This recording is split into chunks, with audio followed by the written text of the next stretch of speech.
أخبار كان قد ونسوا مقلبيات دمق تي في وفرنسا ودكتلانيga ee magaalada Faransa warka jiroon ka sheeg maanta aan soo qaadnaa bishay tahay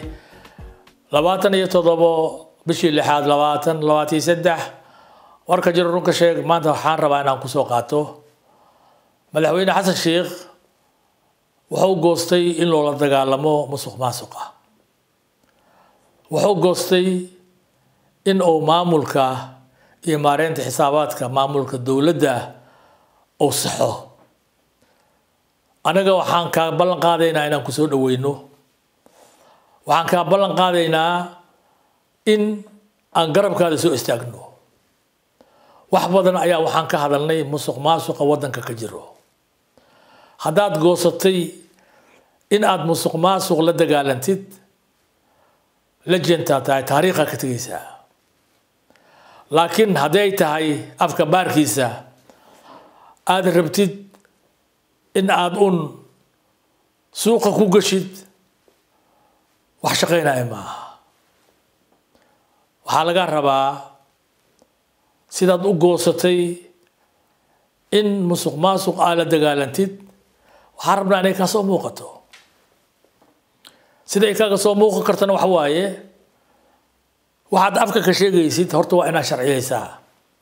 waa inaad nidaamisaa waa inaad sharciga cusjisaa si aan u aragno inay wax dhabka yihiin laakiin waxa hadii afka leeyihiin hadal wax ma soo siyaadinayo qawaaniinta iyo sharciga waa tan warqada ku taalo waxaan rabnaa horta inaad dikareeta ku soo saartid la dagaalanka musuqmaasuqa xasan waxaan ognahay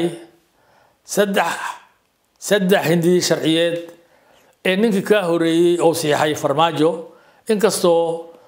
waqtigiisii markuu dhamaaday kadib oo siixay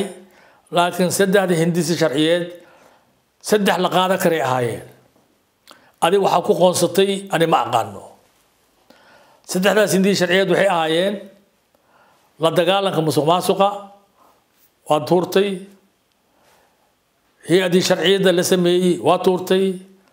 iyo doorasho qof iyo cod ah idana waa tuurtay okay tuur ma buxuma waxaan ka sugaynay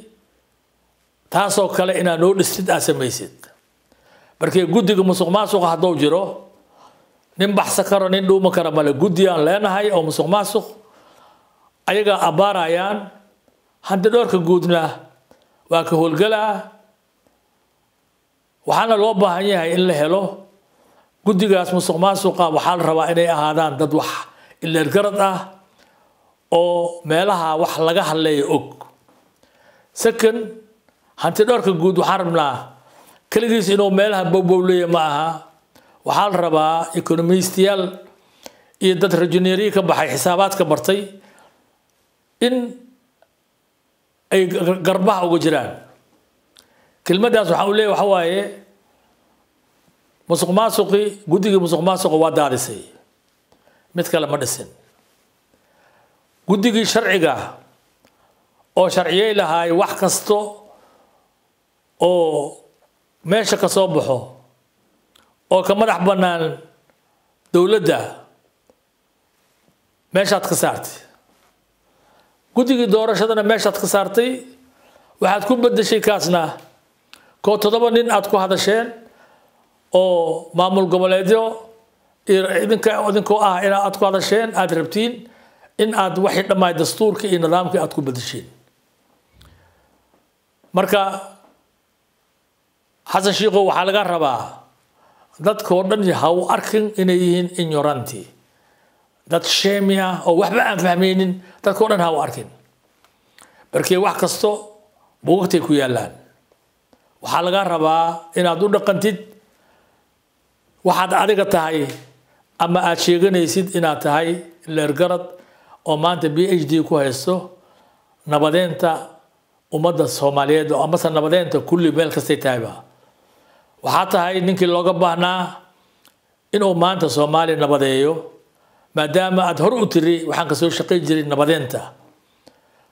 hadda markaa timid sanada joogtaa هذا ميل كستو دباك كعايو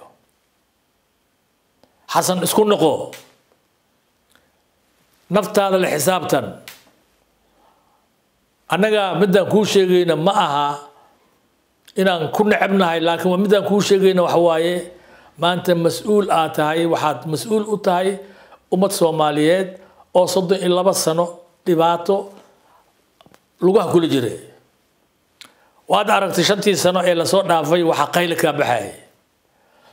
waxa tahay ninkii looga baahnay qaladidii uu arkay inuu saxo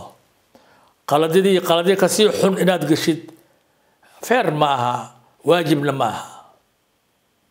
marka xasan waxaad goosatay inaad musuqmaasuq la dagaalantid way fiican tahay laakiin musuqmaasuqa ee raboorka iyo wasaaradda maaliyadda agaasimaha aad raacdeysanaysid ninka la leeyahay saabay iyo ninka macnaa laanta socdaalka madaxda ka ahaa kaliya ma aha waxaan ognahay Soomaaliya oo dhan aan maxkamad la geynaa haddii dadka hala baar la yiraahdo kulli dadkoo dhan aan maxkamad la geynaa waxa guryo cadcad oo dhisan aad arkaysid waxaa laga dhistay xoolaha dawladda waxaa la rabaa inaad suubisid marka koow ah haddaad rabto waddankan in uu noqdo waddan sharciyad leh hadduu noqdo haddaad rabtid koow waxaa laga rabaa maxkamad dastuuri ah oo ka madax bannaan dawladda inaad samaysid waxaa laga rabaa hanti dhowr asigana ka madax bannaan dawladda inaad samaysid si ay awood ay ku xisaabtamaan ay u yeeshaan mideeda kale inta su'aasha meesha taala madaxweyne xasan sheekh waxa waaye hanti dhowrka guud ee qaranka waxaan ogeyn asigoo la hoos geeyay wasaaradda maaliyadda oo wali baarlamaan in la keenay baarlamaanka la marsiiyay oo la yiri wasaaradda maaliyadda aad hoos tagtaa waa wax baarlamaan mari waa wax sharciyeysan waa madaxweyne u tagtay waa soo siixiyay waa wax sharciyeysan adiga si aad sharcigaas u burisid adiga ninkan aad soo magacaawday oo hadda dadka baarayo ma ka dhigtay nin awood u leh inuu cid kasta baari karo ma ka soo hoos bixisay wasiirkii shil hoos geeyay haddaad inaad ka soo hoos bixisid aad rabtid waa inaad mar kale ku soo celisaa baarlamaanka ay awood siiyaan awooddaasna ay noqoto midda uu ku howlgalo markaas waaye markuu adina ku xiri karo ra'iisul wasaaraha u xiri karo ra'iisul baarlamaanka u xiri karo oo awood u leeyahay in uu xaqa meesha ay tahay oo baaro laakiin meesha haddii filan la soo dhigaayo oo dadka waaweyn ay tuugo ahaanayaan ee dadka masaakiinta ee yararka ee guryahoodii ayaga iyo waxay qaateen laga daba ordaayo taas fair maaha taas sharcina maaha waxaa kaloo rabaa inaan meeshaan aan raaciyo xasan sheekh maxamuud iyo hanti dhowrka wasaaradda maaliyadda iyo shaqada iyo shaqaalaha iyo airportka iyo maxaa la socdaalka iyo yaan lagu meeraysanin meesha mashaakilka uu ka taagan yahay oo waddankan dhulka gelisay oo xoolaha waddankan lagu cuno oo lagu dhaco oo dadweynaha masaakiinta canshuurta laga aruuriyo lagu laqo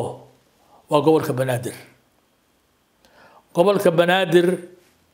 CC BB ayaa wax laga sii jiray odayaasha wax laga sii jiray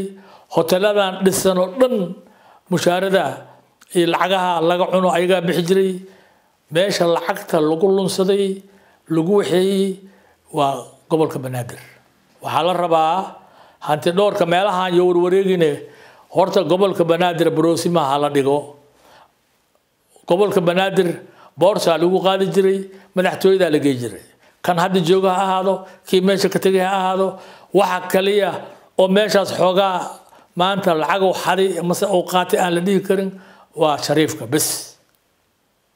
shariifkan waaba cadeey wuxuu yiri dawladeena ma dhaqaaqayso hadii aan lacag meeshaan laga helin asi dawladdu ku dooday laakiin lacagta xooga la dhacay waddankan laga dhacay oo dadka laga dhacay waxa waaye maamulka banaadir waaye waxaa la rabaa hanti dhowrka maamulka banaadir inuu faraha la galo rag badan ka soo shaqeeyay hadii la rabo sharciga inuu ahaado sharci loo siman yahay waxa loo baahan yahay gobolka banaadir hanti dhowrka war laga keeno hadii kaas laga keeno way dadka la haysto bilaash loo haystaa bilaash dadka waxaas dhan loo bilaash loo haystaa wadankan waa iska cadahay niman station ma jooga guriga dabaqyo leh wadanka oo dhan dadka dhan maxkamada la saaraa hadii wadankan maxkamada la saar leeyahay qof ka fakanaysa ma leh xasan sheekh waxaan ku sheegaa aniga adiga waxa waad bilowday si wanaagsan u furantaaray si wanaagsan arinta u wad hanti dhowrka guutaale waxaan leenahay gobolka banaadir faraha la gal meesha urayso oo quruntay ee wadankan laga baabi'iyay ee laga dhacay waa gobolka banaadir waa meesha odayaashan abgaalka ahay ee qadiyaanka aan ka taagneyn ee na dhibay mushaarka laga sii jiro waay odayaashan daarood meesha mushaarka laga sii jiro waay odayaasha hawiye meesha mushaarka laga sii jiro waay waa meesha urtay ee dhibaatada wadanka dhan oo urisay waa gobolka banaadir gobolka banaadir hadii aan wax laga qabanin dadkan kale waa kalaam marka xasan sheekh hadii arintaas wax laga qabo waayo anaga waxyaalo badan aan hayna ayaa jira waa soo saareenaa wax badan aan ku niri waxyaalo badan aan hayna laakiin markaan soo saarnaa la arki doonaa marka waxaan ku dhihi lahay hadii aad goosatay inaad musuqmaasuq aad tirtirtid anaga waa ku kaalmeynaynaa madaxweyne jiraa tahay madaxweyne wanaagsan tahay waxaan ka rabnaa xaqa inuu ilaahay ku tuso wassalaamu calaykum ورحمة الله وبركاته.